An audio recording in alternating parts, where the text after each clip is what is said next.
A thing growing is always in turmoil, and those affected by the turmoil are always critical of it. The challenge to the mystic: how to achieve the future without first choking on disgust for the present. And just in case you might be interested, the trick to doing this is simple. All you have to do is limit your criticism and disgust to your own lack of fully realized potential for growth. Life has put all creatures on a moving train and given man windows to look out. It also allows any who are interested to become aware of themselves looking out. A man asked a mystic, if a higher state of mental awareness is called awakening and our normal one sleep, how would you describe the two? And the mystic replied, in the state of sleep, a man's awareness consists of no more than the automatic flow of sequential ideas, related to one another in varying degrees or to none, while his mental perception in the higher state of awakening is not bound in any way by dimensions or associations. A man asked a mystic, if a higher state of mental awareness is called enlightenment, and our normal one, living in the dark, how would you describe the two? And the mystic replied, in the state of living in the dark, a man perceives life to be made up of dull, fuzzy images, not liable to precise definition or understanding. While in the higher state of enlightenment, he sees a world that is bright, clear, and distinct, a world that glows. One man explained his present state of discombobulation by saying that it was either the result of an extremely rare and dangerous astrological alignment of Jupiter and Mars combined with certain karmic consequences of his previous lives, or else he was getting the flu. Why are men so intrigued and entertained by irony?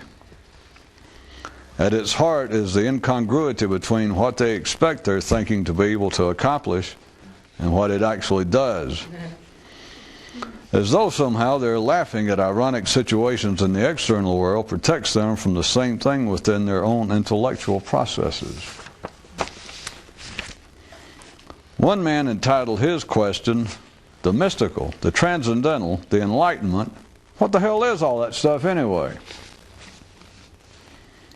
If the mind is to remind man that he is alive, then what is there to remind the mind that it is? What should be real shame? For a fish not to swim? For a bird not to fly? And men not to think as fully as is possible for them? Too common is it still for ordinary men to lean on the regret they express over their failure to do the impossible, as though guilt is complete compensation for a lack of effort. The only difference herein between the ordinary and the more conscious is that those more alert to life only concern themselves with attempting to bring to fruition abilities actually latent in man. What could be more worthy of shame than a caged bird who pompously paces the length of his cell, periodically extending his wings in an impotent display, and vaingloriously recounting his miraculous escape from his prior captivity in the egg to his present position of freedom? In the full realization of the life of man, there is never a last act or final stage, and certainly no one who will settle for their present condition deserves the name man. Signs of the intellect not being used to its fullest potential: redundancy, self-pity, criticism without solutions, declarations of self-importance and admissions of failure, excuses, all expressions of despair, and any repetition of commonly voiced concerns and ideas.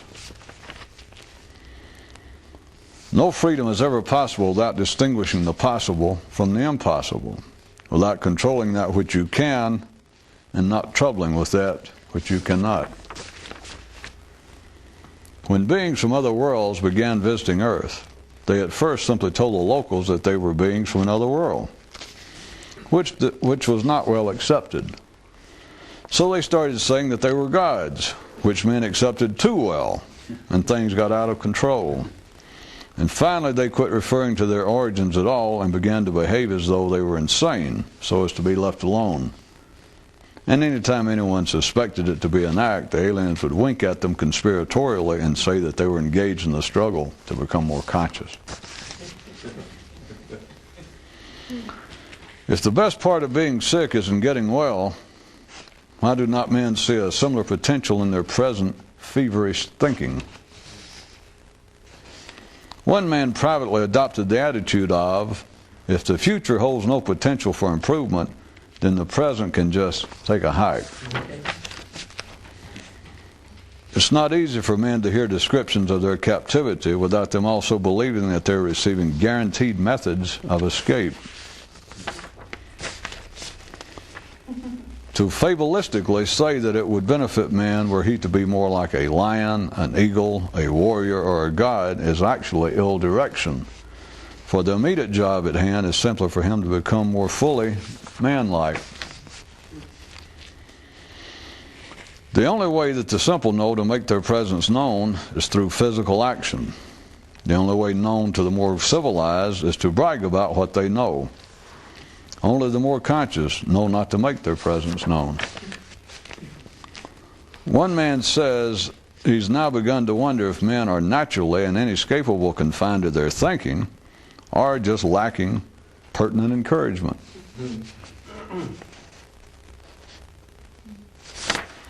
The solution to answering dumb questions is not to answer any questions. And a man thought, if there is a circle of the more conscious who oversee the fate of man, then why are they not in contact with me, and me with them?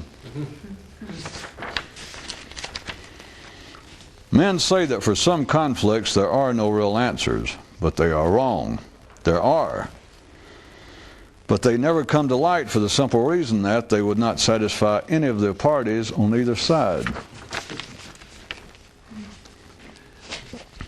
Life once gave a group of men some small red stones for them to hold in their hand at all times, everywhere they went. It was for the purpose of reminding them of a certain something. And most of them, most of the time, forgot that they had it. And thus its purpose was not accomplished. For when you forget that you have it, you no longer do.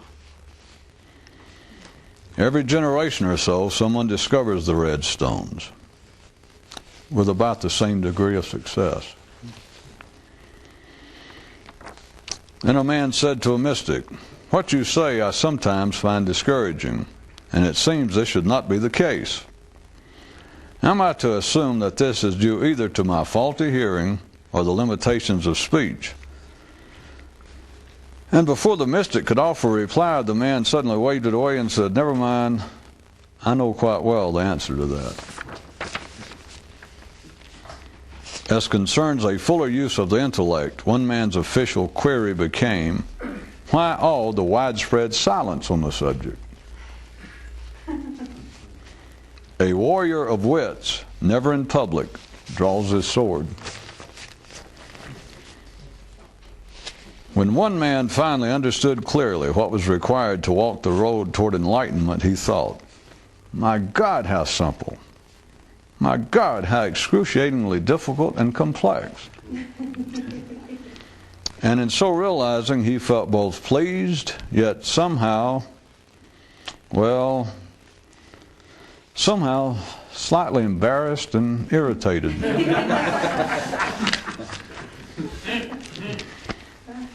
According to one legend, the fixed axis of the universe is also the gateway to liberation and awakening. If the distinguishing mark of the more conscious is that they know what is possible from what is not, then ponder this. What is more nearly impossible to do than that which is required to become more conscious? Why a sense of humor can be of such benefit to those in the struggle, and lacking that, a high tolerance for frustration.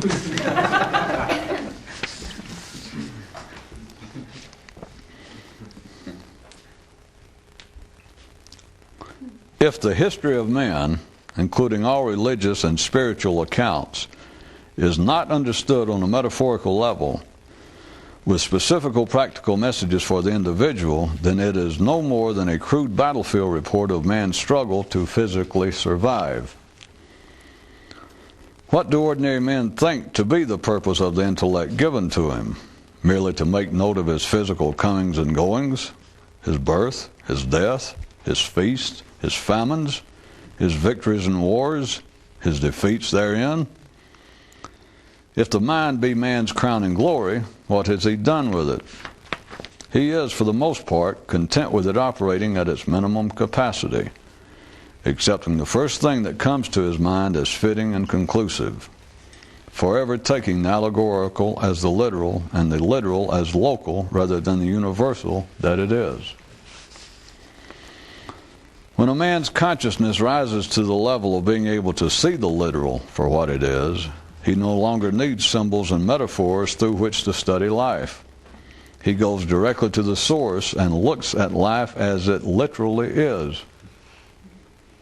Thus, numerically, it goes from 1 to 2 to 3 and infinity, and back to 1.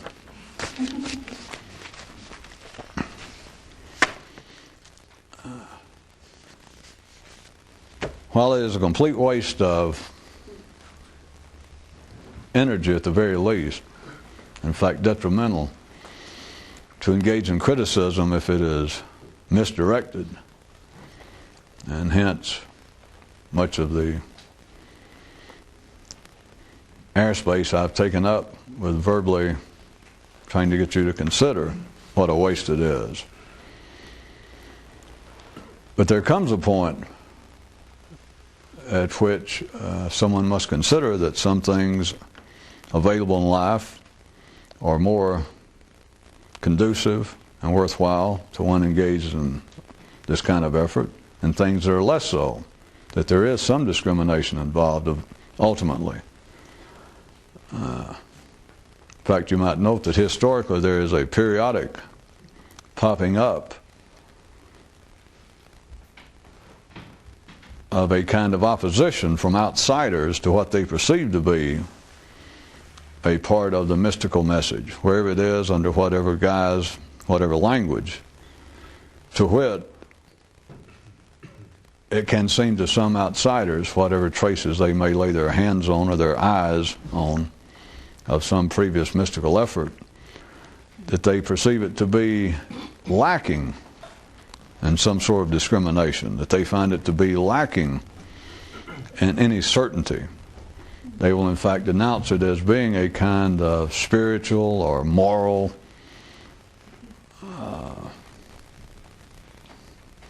carnival of a laissez-faire attitude.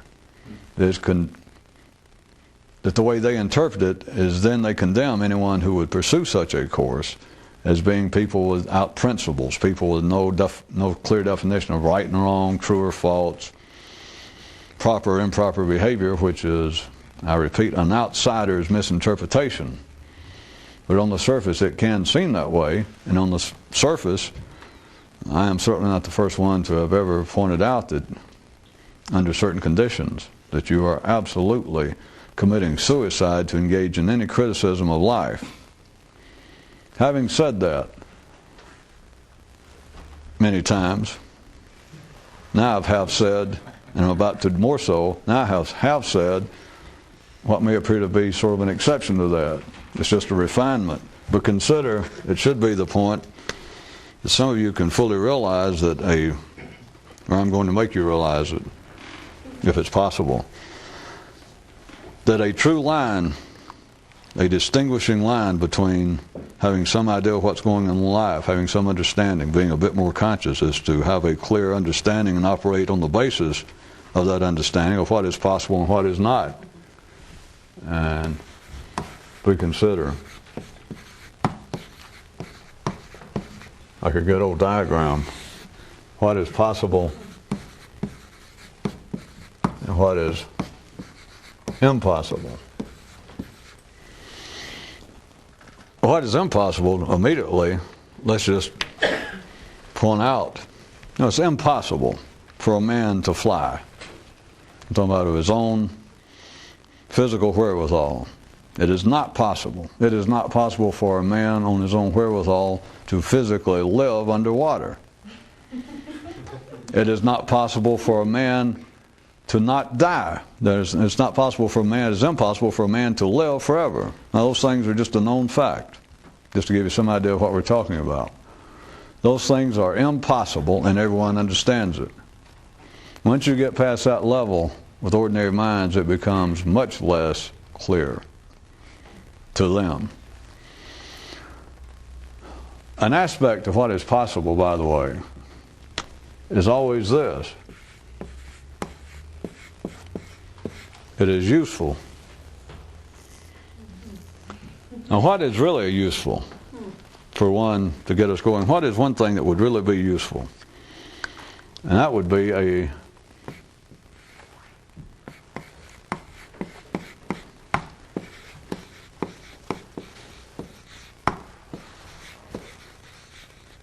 direct seeing of life.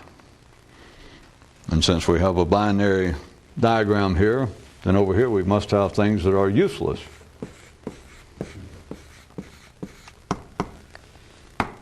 And what would be a prime example to balance it out would be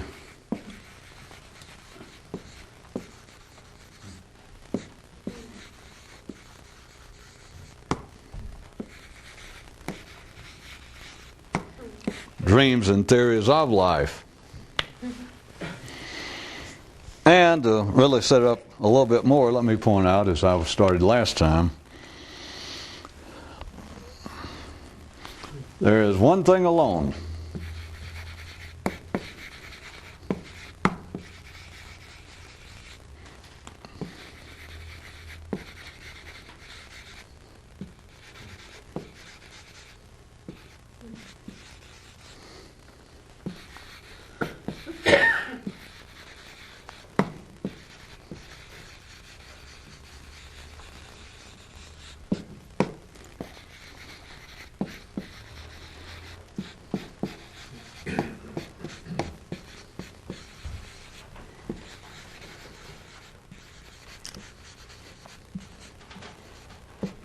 like a school teacher. There is one thing alone over which a man can exercise independent control, and that's the operations of the intellect. I go to the trouble to write all that out, since I already brought up the subject last time, to point out that ordinary men could object to that and say that men can exercise control over their behavior. They cannot exercise independent control over behavior. But see, now ordinary men could say that this is untrue, that this is certainly no distinguishing mark of someone more conscious, the inference being someone in a better position, someone in some way more developed than the ordinary person.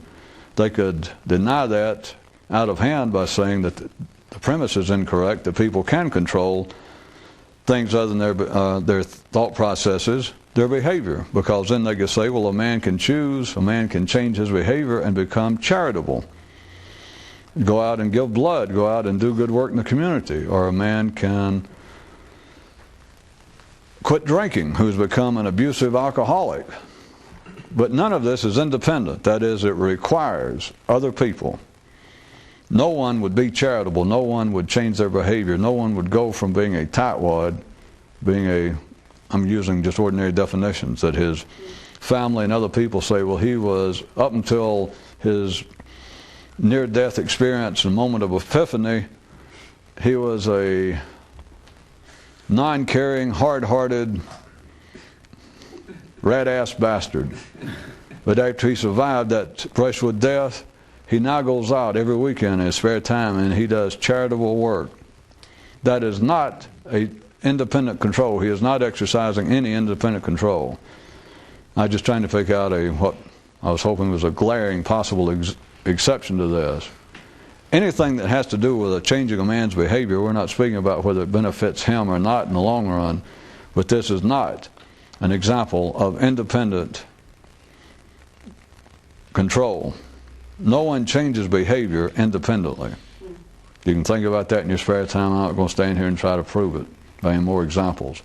It's a simple fact. Independently, there is only one thing over which a man has control, and that's the thought processes, period. If it takes you more than, I don't know, either 30 seconds or 30 minutes or maybe 30 days to ponder this at great, great depth and width and not realize it in your own way, then you won't realize it.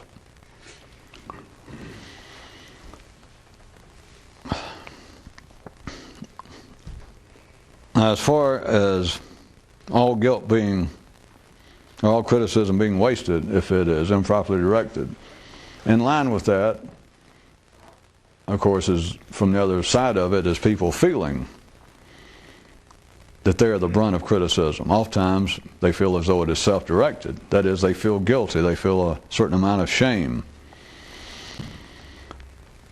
Now, in spite of all my directions, all my suggestions, all of my examples, all my encouraging you to consider that the fact that criticism is a waste of time and that humanity is operating at its own proper pace. I even made up the example of this mass parade in which consists of 6 billion people all marching at a given tempo, all exactly where they should be in the parade, the simple in the back, the intellectuals, the more civilized up front, even people on the fringes, the antisocial, the criminal, but everyone's in the parade. And even though you can find examples within the parade of the regressive, those who are throwbacks, those who are destructive, that by and large, not by and large, the parade in general, the parade taken as a whole is moving forward smartly. Thank you. Having said all that, for the reasons stated at the time, I must also ask you to consider this question. Has the psychology, the consciousness of man actually changed any more in the last, let's say, 4,000 years than has his biology? That even after me saying that the parade, the general overall evolution progress of man is moving right along, and that people cannot be any more conscious, people cannot be other than what they are now. And even though our life is led, our physical life is led right now by an average person on this planet, is a life undreamed of 75, 100 years ago, that things have changed that dramatically. Has man's psychology, has man's thought processes changed that much? And it's mildly, I offer, interesting that there is a common reference to that, and it's broken into 2 schools. Not surprising. One being that man's psychology, his level of consciousness, has changed for the worse. That man has fallen from some initial higher state of consciousness. That man has lost some previous state of intelligence. The other being that there is a higher state ahead of man. And sort of a substrata of that, in case you're interested, there have been for 4,000 or 5,000 years even smaller little versions of people proposing that there is a new level of consciousness ahead of man, and that right now it's already making itself known through such and such examples. People are writing about that this year. People are writing that same thing 3,500 years ago, 2,500 years ago, 100 years ago.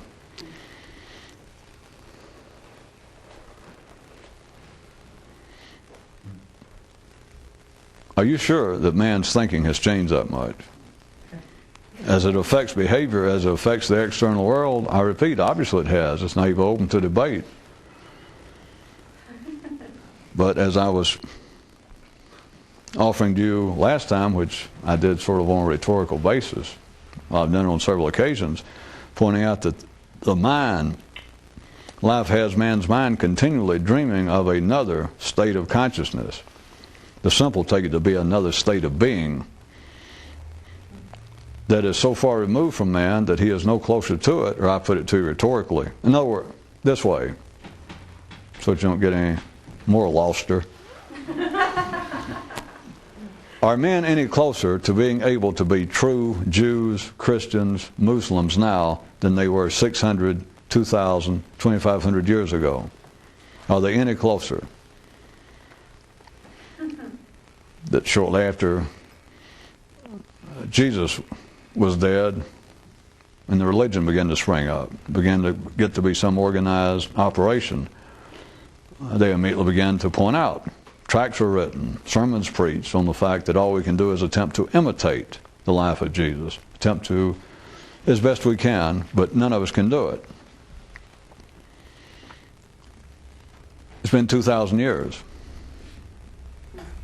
Or, if you like, since I said 1,900 years. Are men any closer to being able to do it? And you find the most literate spokesman for Christianity, and if you ask them, they will say no. So I'm asking you to consider, although it might seem otherwise, that if you look at the external world, there is no question to the almost staggering degree of change that has taken place on this planet through man's efforts. But has man's thinking, has his internal world changed that much? And I submit to you that almost everyone's immediate response to such a question, just almost uncontrollably, would be, well, certainly some. I never thought about it that way, or I'm not sure I can analyze, but sure it has. Are you sure? Are you sure it has? Are you sure that things have changed at all? Let me point out, let's go into the ordinary world again, pick out religion.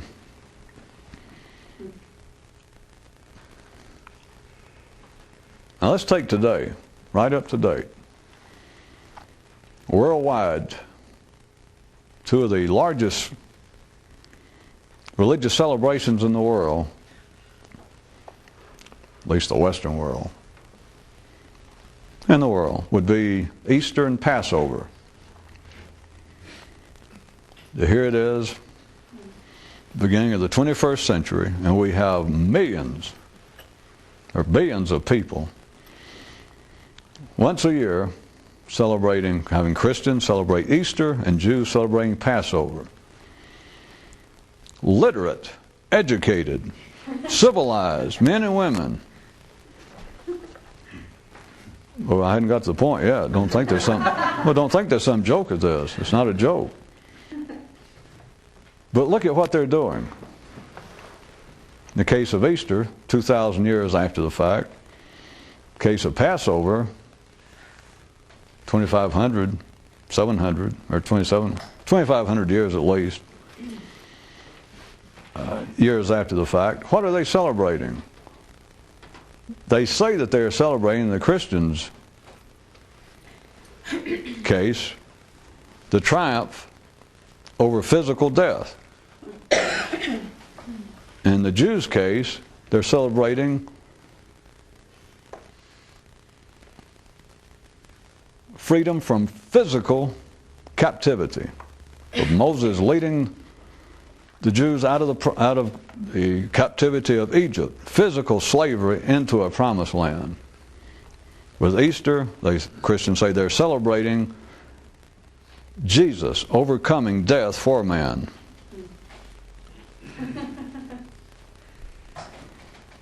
Again, I repeat, picture at the civilized level the celebration here of Easter and Passover, and picture the participants being, in truth, highly civilized, respected, educated, sophisticated, learned, experienced, insightful men and women celebrating that, and not realizing that they're celebrating the wrong thing.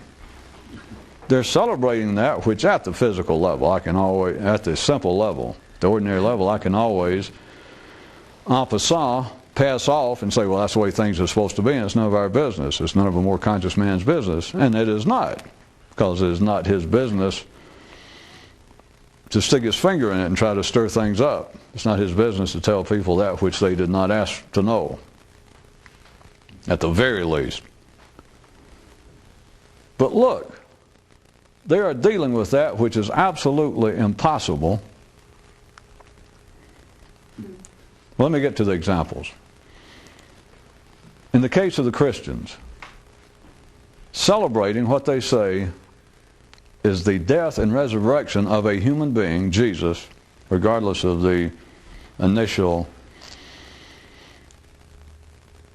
beliefs in his semi-divine nature, into what was shortly the acceptance of his totally divine soul.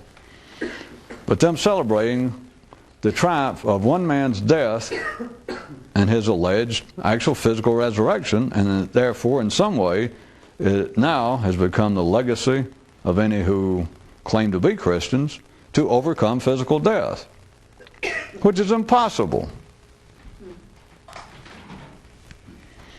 Now don't start, you know better than this, but I was going to say, I know an ordinary man would say, well, yeah, you don't physically come back to life on this planet, but, yeah, I know. But we're staying here on this planet talking about it, right? Right? So just take it at face value. This is not an attack on Christianity. It is impossible. No one has ever been seen to get up from the grave. No one ever has. On that basis, the information is useless. The celebration is useless. The story is useless. It's a dream. It's just useless. And in the case of the Jews, there will sit people celebrating this great historical event of Moses leading their forefathers out of physical captivity. And there they sit celebrating the release from physical slavery and captivity, which we'd all agree would be a nice thing if you were in captivity. Everyone would like to be let loose. That's not the point. Here's the point, that there they sit celebrating that and not realizing that they are as captive internally as were their forefathers and everyone else 2,500 years ago. That physical captivity, if you're attempting to understand what's going on in life, physical captivity is hardly worth talking about. It is certainly not worth celebrating the release of someone from physical captivity, to sit there and to celebrate our great salvation, our great release from physical captivity. My. And everybody toast each other and sing songs and do whatever is proper for the celebration. Absolutely ignoring the fact that it's available. That's where we get to the critical part. The information is available. It's not like it's hidden away. The information being that you are as internally captive as a bird in a cage. There's no difference. You are trapped. There could not be a better definition of that which is in slavery than the human intellect, than human thoughts. But that's not information that's hidden away in some secret cave, hidden from the Christians and the Jews and everyone else. It's right there in their mind. They, in fact, need no one to tell them. It's there. If you wanted to know it, all you got to do is look. You don't need some Messiah to show up. You don't need some guru to show up to point this out, much less to hector and berate and preach for 20 years, saying it's a fact, it's a fact, it's a fact. People go, well, I don't know, I'll think about it. I don't know. Sometimes I think there is something to it. Sometimes I do find examples here and there that lend weight to what you say. But now consider, again, celebrating, and I'm in no way, you've got to take it fairly serious, the premise, my opening premise, because it is not in any way pointing out foolishness involved. Such celebrations, such historical feelings of continuity to all kinds of people, is a part and a parcel of the stable civilization of man. But look at, once you understand, almost the shamefulness of people sitting there celebrating the wondrous day that we were released from physical captivity. And they're sitting there playing out the roles of people celebrating Passover, or people celebrating Easter in the case of death. But you look at it, and it's people playing out the role of celebrants over release from captivity, and you think, what in the hell are you celebrating? We're free men. It's almost shameful. Of course, it is only shameful if you know better, such as the fact that life does not condemn those who do not swim, who cannot locate the sea. So it's not shameful to them on one level. But then if you're going to start expanding your vision a bit, in a sense, it is, not to any specific group now, but it is shameful to man that it is possible. It is not a foreign subject. It is not hidden, esoteric, exotic, occult, metaphysical, nutcase, New Age information. That is, that he's captive. The information, the total information, all the finer points of it, all the commentaries necessary for one to understand their damn near total captivity is inside their own head. It's there right now. It does not take a year in a Zen monastery. It does not take 6 months in a Sufi school. It does not take really an hour of listening to some would-be metaphysical lecture to make you aware of it. All you've got to do is look, if you wanted to. All they have to do, in a sense, is look. All they've got to do is want to be aware of the fact, in this case the Christians and the Jews, to be aware of the fact that no one has ever risen from the dead. So that can't be what they're celebrating. They do not see that they're not celebrating this impossible dream, this fairy tale. They do not see that they're not, in fact, celebrating one man's triumph over physical death. What they're celebrating was what Jesus was talking about, was a triumph over the death of intellectual redundancy, the death of mental stagnation, and a rebirth of a new kind of thinking. I repeat again, since I don't normally sound as though I'm picking on people personally, I want you to understand, look at it in this way. There Christians sit, billions of people celebrating Easter, crying over it, going through all kinds of ceremonies, and in fact you hear about it, and you can be a Christian or not be a Christian, and it is near tear producing to hear that yes, men die, and you go, yeah. And they say, and yet a man once lived, a man named Jesus, who died, who died voluntarily, and then arose, came back from the dead, and by so doing, if you will now say that you're a Christian, if you will now align yourself with him, take up his name, you too, by benefit of what he accomplished, you too will come back from the dead. And there they sit, billions of people, educated, intelligent, in every other sense, just normal, sane people that they work at NASA. They perform all kinds of very intricate, intellectually challenging work during the daytime, or even as a hobby. And yet there they sit, and they do not recognize that what we're celebrating is a dream to start with, and so, but since it touches us, since it has such an effect, there must be something more to it. We surely are not celebrating. We're not idiots. Nobody's ever come back from the dead. That can't be what we're celebrating. This man Jesus cannot be remembered 2,000 years ago, 2,000 years now, for foolishness.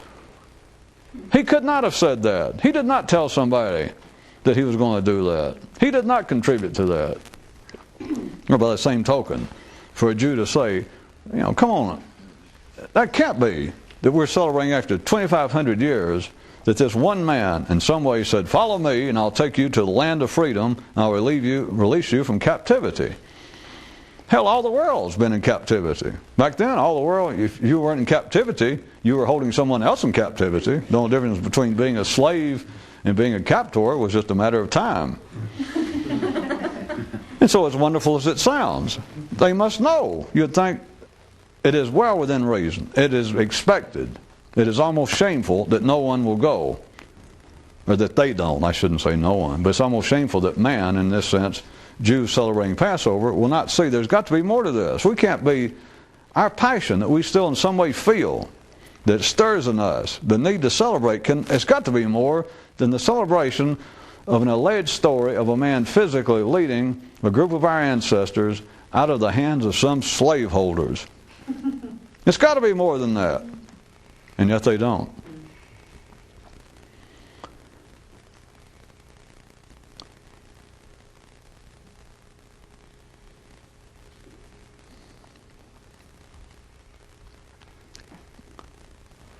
The idea, the story I related, that life once gave a band of men some small red stones that each one was supposed to carry around in his hand, holding his hand, everywhere he went, at all times. That is the beginning and the ending of all mystical disciplines. It is certainly the beginning and the quick end of all the world's religions that ever survived long enough to take on a public face. That is it. Because that represents the one thing over which a man has any possible independent control. And it's not his hand, and it's not holding a stone, as you know damn well. It could be represented by that. I just made it up. It could be a whole mystical school called the Red Stone Men, the Circle of the Red Stone Holders. But the thing is, if you did not remember that you were holding it, you weren't holding it. If you do not exercise some control, independent control, over your thinking processes, the intellectual operations, then nothing else is possible. Everything else is dreams and theories. It may be interesting and entertaining dreams and theories, but that's all they are, even if they are based upon the holding of the red stone. If you do not do it, it's still theory. It's still dreams. It's still of no use other than entertainment. Even if man is playing, as has often been surmised by those inside the work and those outside the work, that men in some way are actors, and they are playing out roles written by someone other than themselves. And that has been taken fatalistically in the same way that I said outsiders, that is, those who did not understand it, have misinterpreted certain aspects, certain ideas that have been verbalized from the work in the past to take them as representing an attitude in which there was no discrimination, that there was no discernment between good and evil or right and wrong and up and down. In a similar sense, there has been a misinterpretation when it was done by outsiders of saying we are but actors and playing out roles of which we were not the author. When it's not understood, because everything, the truth, the secret of life, all of this is not limited in its periodic appearance, is not limited to just those who are working for it.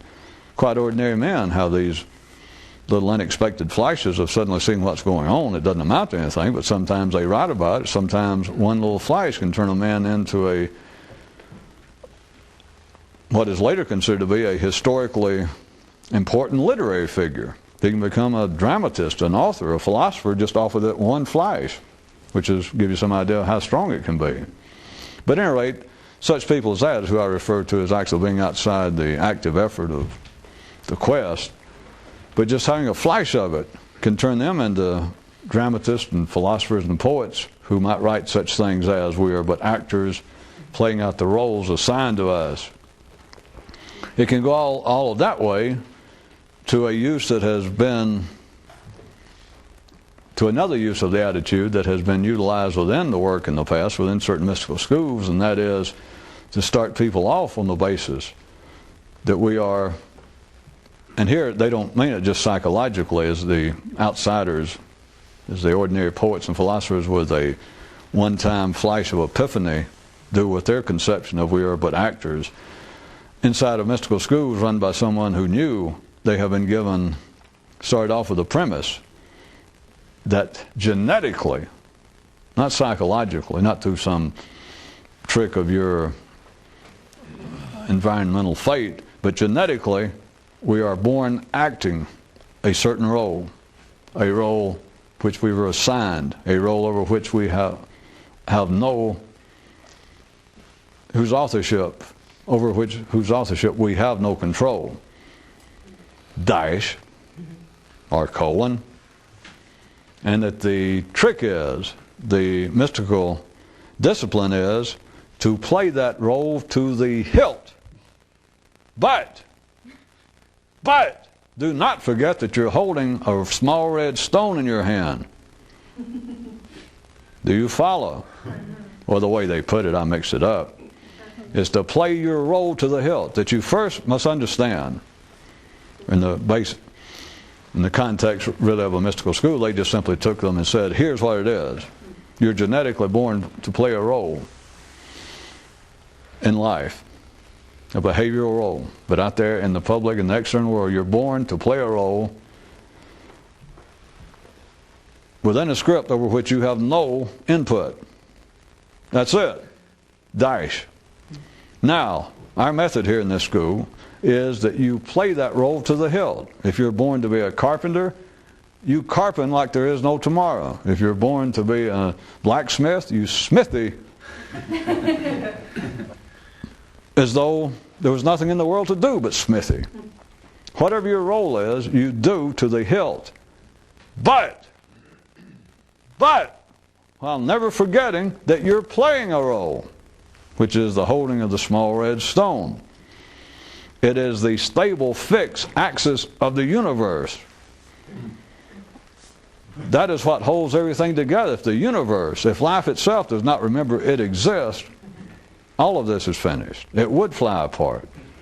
But that, according to legend, I slipped it in, according to one legend, it is the fixed, permanent axis of the universe that also operates as the gate to liberation and awakening.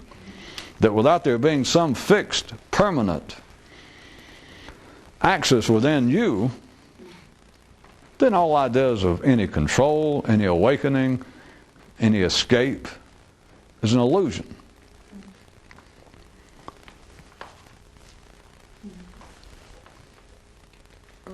Although religion has as its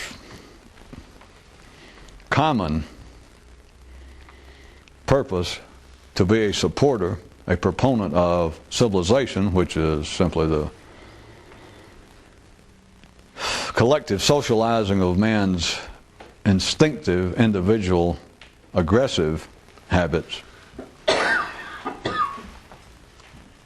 At just a slightly higher level, what it attempts at times, what life attempts for it to do, is for it to speak of God and the attributes of God, wherein again the proponent, the followers of any religion should, if they were using their intellect to a fuller degree, not even the fullest, but to a fuller degree, they would realize that men are not talking about God, some external force. To begin with, how could they know? They're not talking about that. What they're talking about is the attributes of a man who would be more fully using his intellect. Not a God, not something outside themselves. They're speaking about the fuller potential of man. But notice even in that, they get it turned backwards, in a sense. They get it turned in such a way that it prohibits the individual person from becoming upset by their condition relative to their dreams of God, to keep them from becoming truly shameful. And I don't mean just kind of guilt produced by outside condemnation. I'm talking about an independent form of guilt, which would be the real kind. And all this would be based upon what I was saying as a somewhat turning about of the concept of God, rather than seeing it as a figure, a force, external to themselves, with attributes impossible for them. They see it that way on the basis, in one sense, of protecting them from an awareness that all they're describing is what they would be, what a man would be, were he more fully utilizing his intellect, and the shame that should go along with such a realization. So you could say this is not how it happened, or not the reason, but you could say, well, how is man to protect himself from what should be the true shame of not utilizing his intellect to the fullest? And one way to do it, since he is aware that it can do better. See, ordinary people oftentimes can hear ideas from mystical sources and absolutely dismiss it. So that itself is dreams. That is unproven. No one can prove a state of enlightenment. No one can prove to me, no one can show evidence of this enlightened state or this higher state of consciousness. Yes, they can. But don't look to mystical sources. Look to the common source within man. The most common being the religious. And I could use others, but that's the easiest to see. That common men, and if they're not religious, you can find it in the area of science, but common men attributing to guides certain abilities that they say are not known to man. They are known to man. That they say are unavailable to man. They are available to man. How else can man describe them? The very things that men try to attribute to gods, the demigods, to these prophets, to holy men, the very things that they attribute to them, by so doing, they relieve themselves. They put up a buffer between themselves and having to face the fact that it is possible for me to do that. As I've said, people claim in full good faith that it is not possible to be a true Christian, not in the sense of being a Jesus, or it's not possible to be a real Jew, not in the sense of being an Abraham or a Moses. And everyone accepts it. All good Christians and Jews go, well, that's true, that's true. I mean, it is not true. There's one thing lacking. It's a simple thing for a man to be a true Christian. He's got to remember to be one. To be a Christian is to hold a small red stone in your hand at all times, everywhere you go. If you can do that, you can be a Muslim, you can be a Buddhist, you can be a Jew, you can be a Christian. But without that, you can be nothing. Oh, you can be an apologist. You can be an explainer. You can tell why it's not possible. And plus, if all else fails, this always works. In every area of ordinary human life, you simply turn around and point out that you're in the majority. That is, if someone's telling you what I just said, that, well, don't tell me you can't be a Christian, you could. If you could hold a red stone in your hand everywhere you went at all times, you could be a Christian. In other words, you could be a Christian. You know how, yes, and right this moment you can. Such as, if you say, well, the whole point of being religious or to be a Christian is to be able to turn the other cheek. Yes, I understand that. Well, right this second, could you do it? Well, right this second, yeah, okay, keep doing it every second. Even if they heard you for momentarily and realize, my God, you're right. Here's the excuse. Here's always the comfort, is they can say, well, no, that can't be right, because you said that and you almost tricked me.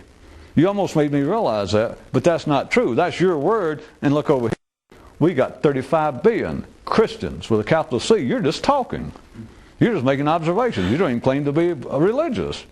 So it's your word against 35 billion Christians who say that it can't be done. There you are. In life, that is always the final protection. Like if nothing else, it is the ultimate intellectual condom. It saves one. That it can't be true. That what I'm saying, what has always been the seeping out from the transcendental, is always that man, right this second, could be better than he is. He can't fly, he will never live underwater, and he will not outlive death. But he can be better. He can change, he can have some control wherein he now has none. But there's only one area, and it's here. And when people hear that accidentally, if they do, or if they're confronted with it, and it almost throws them into a fit of nonplusedness, they always have an answer. That, you say that, but look behind me. Look who I'm with. I'm with 6 billion other sane, decent, sophisticated, educated men and women. And they all go, yes, if they were paying attention. And there it is. It's them against one guy. One voice at that moment. There is no escaping it, though, because, as I said, men know it. Men know it. but they forget about it. Men know it as children.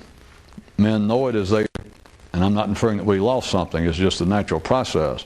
But men know it as children as their intellect begins to blossom, as they begin to first take in mental nourishment and realize they experience it. It's not anybody's theory. They experience almost on a day-by-day basis a change, and not just in them. They may be noticing that they change, getting a little stronger, a little bigger, but it is internally, and they have no word for it. No one talks to them about it, but they begin to almost day by day change and grow here, and they're aware of it. I mean, they don't have a name for it, but they're aware. It's like, that's why you're so happy to get up. It's not just being young and being full of the growth hormones. That's part of it. But it's also in here. It is the new experience, and not just the experience of jumping out of even a higher tree today than yesterday. It's in here. It is the development of the intellect. It is the experience of your intellect now working in such a way. Start digging with mathematics, let's say. And your mother, finally, somebody shows you how to figure out change so that you can go to the store. And this is something that a week ago was just, it might as well have been language from another planet. Someone trying to say, now look, 2 and 2, you got the numbers represent something. You go, but within a week, you can suddenly, it comes to you that you understand now what numbers mean and what is represented by these coins, that you can now go to the store and buy something and know that you gave the right amount or got the change back. And it was not just the pleasure of getting the candy bar, it was then intellectual pleasure of them saying that's 59 cents. And you can look down and you've got 2 quarters, 3 dimes, a couple of nickels, and you can stand there and get the change closest and hand it to them and realize they're going to give me back a penny or 6 cents. That joy, men know it. And the one I slipped in that said that men swear, men believe, they say that there are problems, there are conflicts and problems that have no solutions. And it's not true. There are solutions, there are answers, but there are solutions to all these apparent conflicts, whether they be physical or literal or figurative. But the solutions never present themselves. That is, humans never, ordinary men never see the solutions, because if the solutions walked right out and said, well, here we are, or here's the solution to this one problem, the people, all parties concerned, especially if it appears to be a conflict of 2 camps, no one in any of the conflicts will find it satisfying. But that's why, I guess you should be glad that tape's running out. That is more proof of their knowledge that it exists. Is because they say that it doesn't. They insist with some conflicts, some questions have no answers. Oh, yes, they do. But when ordinary people say that, what they're saying is, I don't like the answer. Because the answer is, if you people having the conflict, if you people involved with this dispute or consider such and such a problem, if both of you would use your intellect, just what's there, just individual, if you would use, or you as a group, you 2 people, these groups, if you would use your intellect and to a full degree that's possible right this second, you would see the answer. But the answer, were it to just walk out and them still operating at the intellectual level that they are now when they perceive the conflict, the answer comes out and says, well, here I am. You guys decided it didn't exist. Here's the solution to what you're dickering over. They would both look at it, and the answer would make sense. They would see quite well what it is, but neither side would it find acceptable. They're going, no, I know what you're trying to pull. This is some kind of trick. So by saying that there are no solutions, that there are no answers, that the truth cannot be known, it protects one. It protects man from having to exert any more intellectual wherewithal, and it's there, it's possible. And therefore, there is some criticism that is valid and pertinent. It's just not public criticism, and you should not be voicing it. And directed toward others is a waste of time, but you should be able to see it. And then the only way that it's that kind of criticism and the sort of disgust I mentioned that is genuine and well-deserved is if you simply direct it not just toward yourself, but toward your own lack of fulfilling, of realizing your own growth potential, which is here.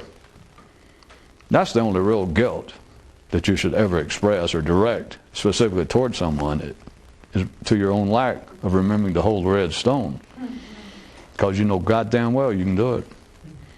Anybody hears about it knows, well, I could do that. I mean, if you told me that's worth $1 million, if I could hold a red stone in my hand everywhere I went at all times, at the end of the year I'd get $1 million, give me that stone.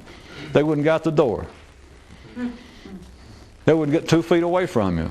You sign the contract. If you do this for 1 year nonstop, I will give you $1 million such and such date. And you hand it to them, they wouldn't get 5 feet away. And you know it. That is a matter of shame. A matter of shame of not realizing that everything that man remembers as being worthwhile, his kinds of religious celebrations and etc., everything he remembers as being worthwhile in some way, had a message to it, and it was an individual message, and the message is always the same, and that is, you could do better with your intellectual process. The only way, the only place that you can independently